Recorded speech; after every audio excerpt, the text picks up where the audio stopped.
Oke, Assalamualaikum warahmatullahi wabarakatuh. Waalaikumsalam warahmatullahi wabarakatuh. Waalaikumsalam warahmatullahi wabarakatuh.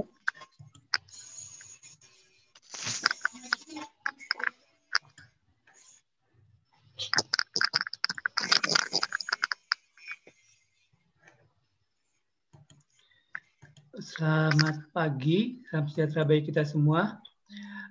Pada hari ini kita akan masuk kepada materi kuliah tentang apa yang disebut dengan mikroba akuatik. Kenapa mikroba akuatik menjadi salah satu pembahasan yang menarik? Yang pertama disebabkan oleh karena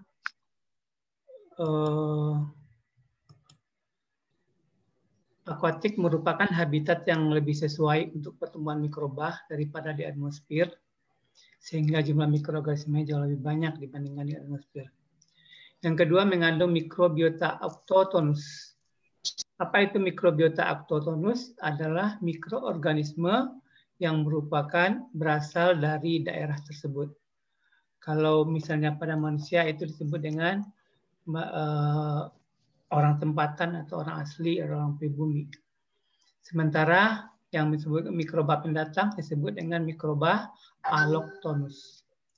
Mikroba akuatik kebanyakan bersifat motil, artinya dia bisa bergerak karena adanya flagella, terbagi pada menjadi habitat air tawar, air laut, dan estuaria. Habitat air tawar itu dibagi menjadi dua bahagian, yaitu habitat air tawar yang tenang dan habitat air tawar yang mengalir. Tenang ada di danau, rawa, dan kolam, sementara mengalir ada sungai. Lapisan paling atas di atas hidrosfer merupakan daerah interface antara atmosfer dan hidrosfer, ditandai dengan tekanan permukaan tinggi. Dalam kondisi air diam, mikroba dalam permukaan neutron. Lapisan neutron merupakan yang cocok untuk mikroba fotoautotropik. Iya. Jumlah mikroba di lapisan permukaan, jadi adalah di permukaan atasnya itu 10 Ya, warma kapo 100 kali lipat dari lapisan air di bawahnya.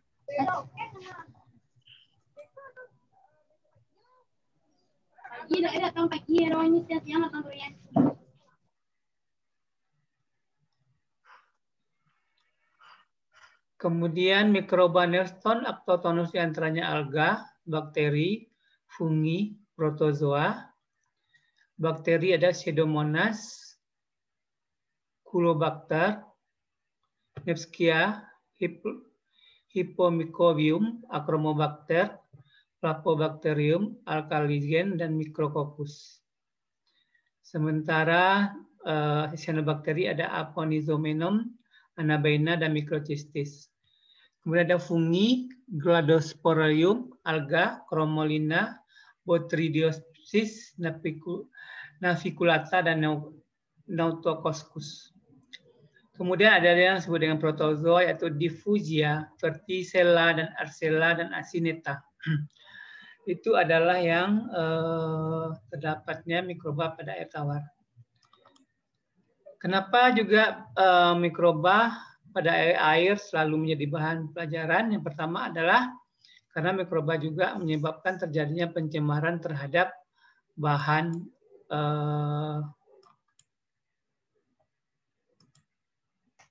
terhadap badan air. Yang pertama, air merupakan substrat yang paling tinggi karena pencemaran berasal dari domestik, rumah tangga, perkampungan, kota, pasar, jalan, dan sebagainya. Kemudian pencemaran non-domestik disebabkan oleh pabrik, industri, pertanian, peternakan, perikanan. Pencemaran tersebut akan mempengaruhi kualitas air, baik untuk air minum, air industri, air ataupun air keperluan lainnya. Sebab suatu negara bisa dibedakan apakah dia negara maju atau dia negara berkembang tergantung kepada buangan domestiknya. Jika suatu negara dinyatakan negara berkembang, jika pembuangan domestiknya merupakan 85% dibuang ke sungai, sedangkan negara maju hanya 15% yang membuang daripada kotorannya ke sungai. Kehadiran daripada pencemaran domestik dalam badan air menjadi indikator maju atau tidaknya suatu negara. Hal ini tidak terlepas dari kebiasaan masyarakat yang negara berkembang yang membuang sampah di badan air, beda dengan negara maju, di mana dia membuang sampah diolah terlebih dahulu oleh pemerintahnya, baru kemudian jika memang masih perlu dibuang ke sungai baru mereka lakukan. Kalau Anda bisa melihat pada daerah negara maju, kota-kota besar menyatakan bahwasanya sungai dijadikan tempat hiburan oleh masyarakatnya. Anda bisa lihat mungkin habis kuliah ini, Anda lihat kota Paris, kota London, kota Den Haag, New York, itu bagaimana kota tersebut dibagi dua oleh sungai, kiri dan kanan, sehingga kota tersebut menjadi tempat hiburan melalui wisata air, disebut dengan wisata air. Komposisi dan aktivitas daripada komunitas mikroba untuk habitat air tawar, populasi mikroba di danau lebih banyak daripada di sungai. Jadi karena kita tahu sungai itu selalu bergerak, selalu mengalir, maka jumlah mikroorganismenya tidak bisa diprediksi. Mungkin pada hari ini tidak ada buangan yang banyak dari hulunya, sehingga jumlah mikrobanya sedikit, kemudian besok mungkin akan banyak segala macamnya. Sehingga para peneliti jauh lebih tertarik untuk menganalisis jumlah mikroorganisme pada kolam yang tenang dibandingkan dengan yang mengalir. Yang kedua, mikroba yang dijumpai adalah anggota genera Achromobacter, Placobacterium, Brevibacterium, Micrococcus, Bacillus, Pseudomonas, Nocardia, Streptomyces, Micromonospora, Cytopac, Spirillum, dan Vibrio. Kemudian bakteri autotropik umumnya lah autochthonous, atau artinya adalah merupakan mikroorganisme yang asli dan mempunyai peran penting dalam siklus nutrien. Mikroba chemolithotropik memainkan peran penting dalam siklus N, S, dan Fa. Di antaranya Nitrobacter, Nitrosomonas, dan Thiobacillus. Kemudian distribusi vertikal populasi bakteri tergantung pada, pertama adalah penetrasi cahaya. Semakin dia dalam, maka cahaya matahari semakin sedikit, jumlah mikroorganisme biasanya semakin sedikit. Yang kedua, temperatur. Yang ketiga adalah kandungan oksigen terlarut. Autochthonous di daerah permukaan dan allochthonous di daerah bentik. Jadi adalah bakteri-bakteri asli itu berada di daerah permukaan, sementara bakteri pendatang biasanya berada di daerah bentik atau daerah kedalaman. Contohnya Cyanobacteria banyak dijumpai di permukaan, Thiobacillus di daerah sedimen. Autochthonous photoautotropik seperti Chlorobisae, Chromatisae menempati daerah yang lebih dalam karena tekanan oksigen berkurang. H2S ada yang penetrasinya masih cukup. Populasi bakteri heterotropik terdistribusi di seluruh badan air, tetapi biasanya mencapai maksimum pada daerah termoklin dan dekat pada dasar, di mana konsentrasi bahan organiknya sangat tinggi. Alga merupakan anggota autochthonous penting di ekosistem air tawar sebagai fitoplankton. Protozoa adalah pemakan fitoplankton dan bakteri. Allochthonous mikroorganisme umumnya berasal dari daratan yang terbawa lewat erosi dan banjir. Kemudian habitat air laut. Kenapa mikroorganisme pada habitat air laut banyak dipelajari orang? Karena air laut itu melempati 71% daripada permukaan bumi dan rata-rata kedalaman laut itu adalah 4.000 sampai 11.000 meter. Daerah pertemuan antara air tawar dan air laut, estuaria memiliki produktivitas lebih tinggi daripada kedua lingkungan tersebut. Komposisi dan aktivitas komunitas mikroba laut, daerah pelagik merupakan lingkungan yang unik buat makro dan mikroorganisme. Karena daerah pelagik tersebut tidak adanya tumbuhan tingkat tinggi, maka semua produser primer dilakukan oleh alga mikroskopik dan bakteri.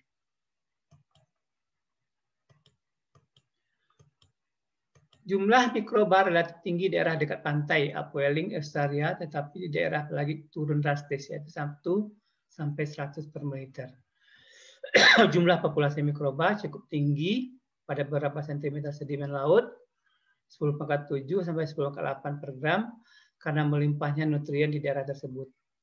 Mikroba laut ditandai dengan kemampuan tumbuh pada salinitas 20 sampai 40 ppt, yang mana benar-benar asli laut mampu mentoleransi salinitas lebih besar daripada 33 ppt. Jadi para ahli sampai hari ini masih menyaksikan apakah benar-benar ada mikroorganisme yang asal laut, apakah bukan hanya berasal daripada erosi atau bawaan dari sungai. Bakteri laut tidak tumbuh tanpa adanya NaCl karena dia memerlukan ion-ion untuk menjaga fungsi membran. Na dan Cl diperlukan untuk transport aktif. Beberapa bakteri laut memiliki membran berlapis menyelubungi sel. Apabila didedahkan pada air tawar akan merusak lapisan membran dan selnya akan mati.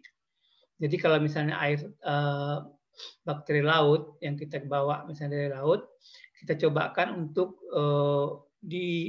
dibudidayakan di air tawar, maka akan terjadilah kerusakan dari lapisan membrannya dan terjadilah pengelupasan karena tidak tahannya membran sel tersebut dengan air yang tawar, sehingga dia lama-kelamaan dia akan mati. Di laut dalam, bakteri beradaptasi dengan temperatur rendah, psikofilik, dan tekanan tinggi disebut dengan barotoleran. Jadi Anda mengetahui dengan dalam laut 4-11.000 km tadi, Anda bisa ketahui apa sih organisme yang mampu hidup di sana. Hanya organisme yang mempunyai tingkat adaptasi yang tinggi, dan salah satunya adalah mikroorganisme. Karena apa? Karena temperatur di sana adalah sangat rendah, sementara tekanan airnya sangat tinggi. Kebanyakan bakteri laut itu adalah gram positif dan motil, aerob atau fakultatif anaerob. Populasi bakteri proteolitik tinggi dibandingkan dengan yang lingkungan air tawar atau tanah, terutama daerah genera Pseudomonas, Vibrio, dan Placobacterium. Bakteri chemolithotropik terlibat dalam siklus nitrogen adalah Nitrosomonas, Nitrospira, Nitrococcus, dan Nitrobacter. Fungi laut juga memerlukan NaCl untuk tumbuhnya dan toleran garam atau labirintula.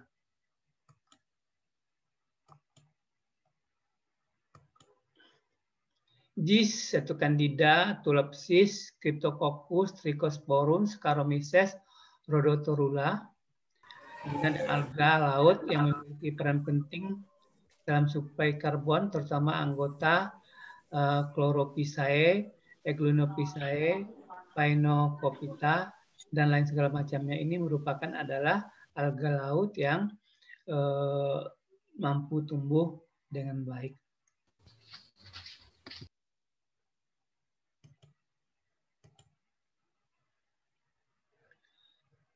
Kemudian kita akan masuk tentang apakah ada mikroorganisme pada air jernih.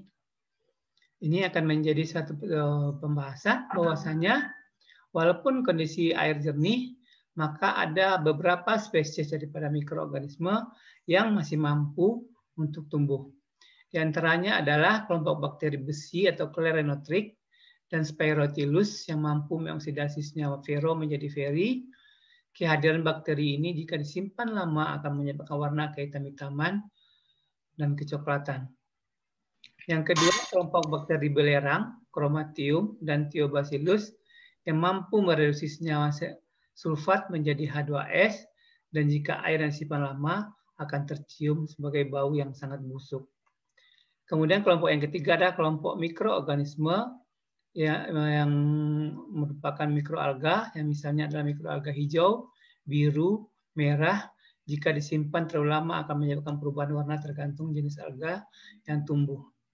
Kerugian yang disebabkannya adalah tumbuhnya bakteri dan mikroalga tersebut dapat menimbulkan kerugian penurunan turbiditas, hambatan aliran air karena dapat membentuk serat ataupun juga menyebabkan terjadinya lendir pada seluruh sepanjang batang air. Kalaulah pada pom misalnya itu kan bisa menutup daripada air karena dipenuhi oleh mikroorganisme yang berlendir tadi. Kemudian kalau kita lihat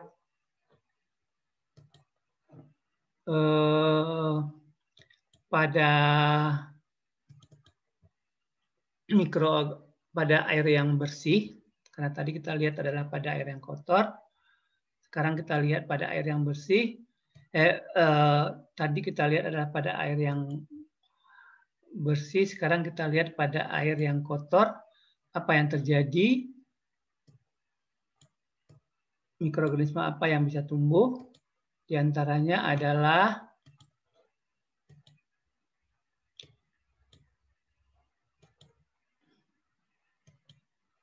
selain daripada ketiga jenis mikroorganisme tadi, maka ada lagi mikroorganisme lain yang mampu tumbuh. Yang keempat adalah yaitu kelompok bakteri patogen, yaitu adalah kelompok bakteri yang mampu menyebabkan penyakit seperti penyakit tipus, paratipus, kolera, disentri dan sebagainya. Yang kedua adalah kelompok penghasil racun pada keracunan bahan makanan. Jadi bisa kita lihat pada daerah-daerah yang kurang bersih, sering kita dengar terjadinya keracunan daging, keracunan sayur, atau keracunan ikan karena kebersihan daripada makanan yang tidak dicuci dengan baik, sehingga bisa menyebabkan yang mengkonsumsi akan menjadi sakit. Atau jenis keracunan lainnya yang di daerah pemukiman yang kurang sehat. Bakteri pencemar misalnya adalah golongan coli. Jika ditemukan dalam air, maka dinyatakan itu sudah dalam keadaan tercemar. Kemudian kelompok bakteri yang pengguna, ini selain daripada bermanfaat kepada lingkungan, karena dia mampu menguraikan komponen-komponen yang berbahaya, diantaranya adalah bakteri pengguna residu, bakteri pengguna pestisida, bakteri pengguna minyak bumi, dan bakteri pengguna daripada deterjen. Dan semuanya ini bisa kita jumpai pada air-air yang kotor. Keuntungan dan kerugian mikroba dalam air. Yang pertama adalah keuntungannya fitoplankton dan zooplankton menyuburkan perairan sebagai makanan utama ikan.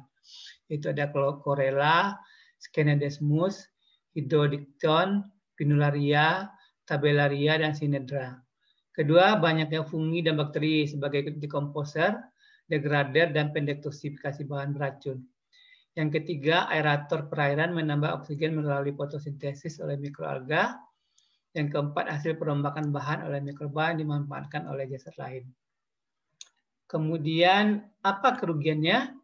Yang pertama tadi adalah menyebabkan penyakit. Banyak sekali penyakit disebabkan oleh mikroorganisme pada air.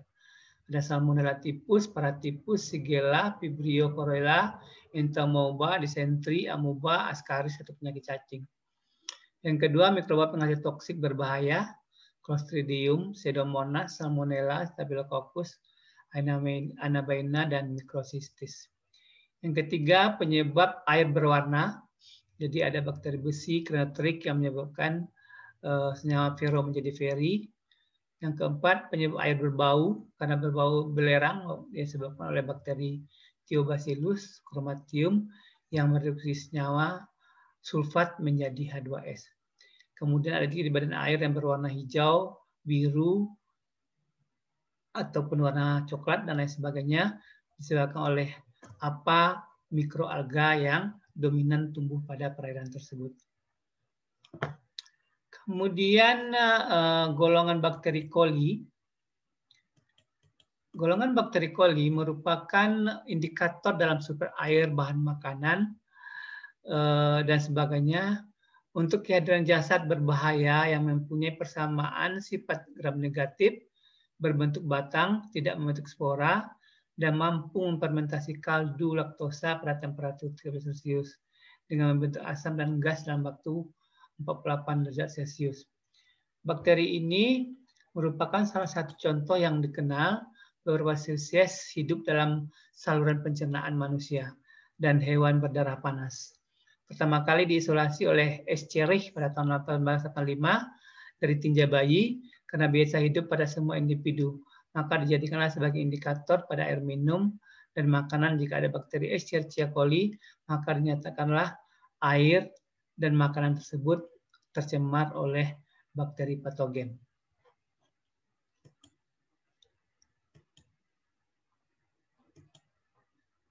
Kemudian pencemaran bakteri fekal atau bakteri yang disebut juga bakteri oleh kotoran manusia tidak dikehendaki baik secara estetika, kebersihan, sanitasi, kemungkinannya infeksi, jika dalam 100 ml air terdapat 500 bakteri coli, akan memungkinkan terjadinya penyakit gastroenteris atau penyakit saluran pencernaan yang akan segera diikuti oleh penyakit tikus.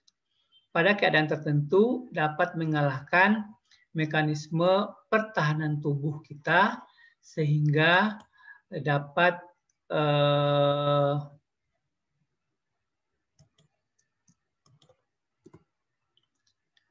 bertahan dalam ginjal dan hati manusia yang ujungnya akan menyebabkan manusia itu akan meninggal.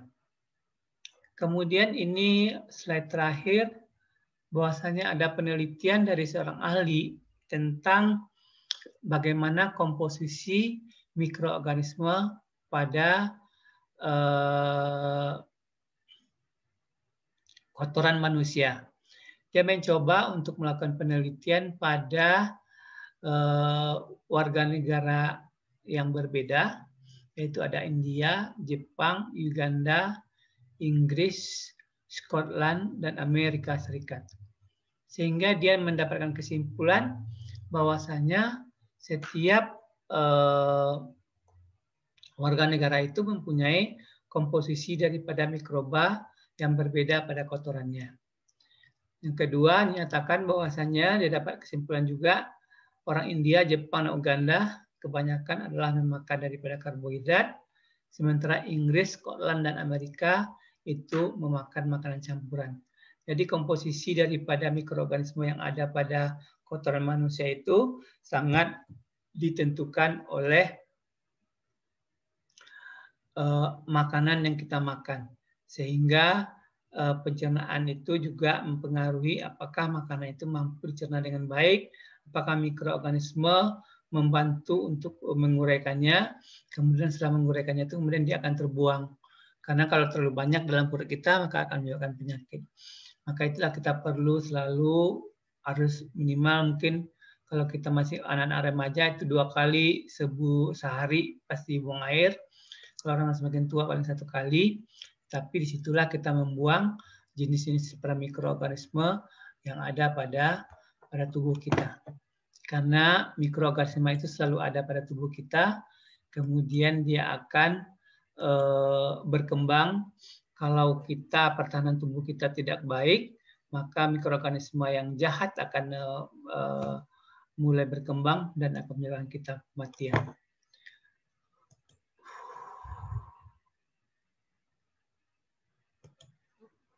Oke, sampai di sini ada yang ingin bertanya? Oke, kalau nggak ada yang ingin bertanya, coba semuanya kita mau absen. Saya mau screenshot. Mau dimasukkan ke YouTube. Yang nggak ada wajahnya, silakan. Ya, ini yang halaman pertama ya. Ini yang halaman pertama. Checklist sudah. Ini yang halaman kedua. Ya, ini yang halaman ketiga. Demikian absennya. Jadi, nggak ada pertanyaan. Kalau nggak ada pertanyaan, kita cukupkan sampai sini. Materi perkuliahan pada Jumat depan akan saya bagikan semuanya. Setelah perkuliahan selesai, akan saya bagikan semua kepada Google Classroom. Assalamualaikum warahmatullahi wabarakatuh. Waalaikumsalam warahmatullahi wabarakatuh. Terima kasih.